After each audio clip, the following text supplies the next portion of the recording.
FDI ইস্যুতে শীতকালীন অধিবেশনের তৃতীয় দিনেও অচল সংসদ। জট কাটাতে সকলের নজর ছিল সর্বদল বৈঠকের দিকে, কিন্তু টানা 2 ঘন্টা বৈঠকের পরও বেরোল না কোনো সমাধান সূত্র। যে যার সিদ্ধান্তেই অনড়। একমাত্র ব্যতিক্রম তৃণমূল। লোকসভার নেতা সুশীল কুমার শিন্ডের পৌরোহিত্যে এদিনের বৈঠকে সব দলের প্রতিনিধিরাই উপস্থিত ছিলেন।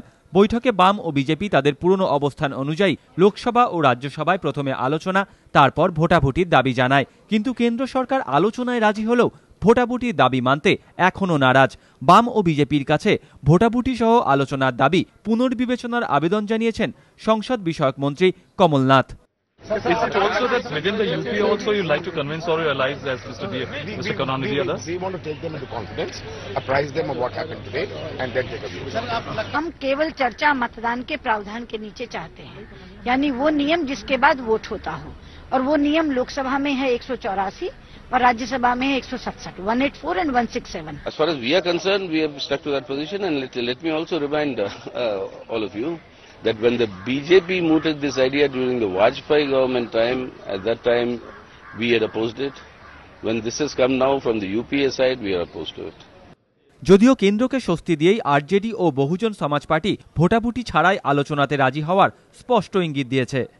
हाउस चलना चाहिए, शांतिमय ढंग से चलना चाहिए और एफडीआई के मुद्दे पर चर्चा होनी चाहिए। लोकसभा में भी होनी चाहिए, राज्यसभा में भी होनी चाहिए। लेकिन जहां तक सवाल ये कहना कि किस नियम के तहत हो, तो ये हमें नहीं डिसाइड करना चाहिए।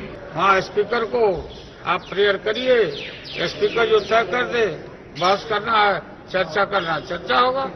অত্যন্ত তাৎপর্যপূর্ণভাবেই এদিন সর্বদল বৈঠকের ঠিক আগে প্রধানমন্ত্রীর সঙ্গে বৈঠক করেন সমাজবাদী পার্টির সভাপতি মুলায়ম সিংহ যাদব।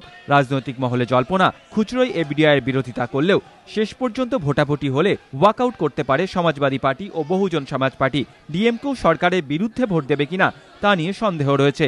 এমনটা হলে কেন্দ্রের সংখ্যাগরিষ্ঠতার প্রমাণ দেওয়ার সংখ্যাটা অনেকটাই কমে যাবে। ফলে সেক্ষেত্রে ভোটাভুটি হলেও কেন্দ্র পরীক্ষায় পাশ করে যেতে পারে বলে মনে করছে রাজনৈতিক মহলের একাংশ।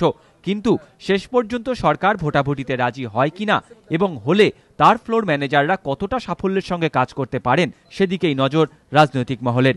এবিপি আনন্দ।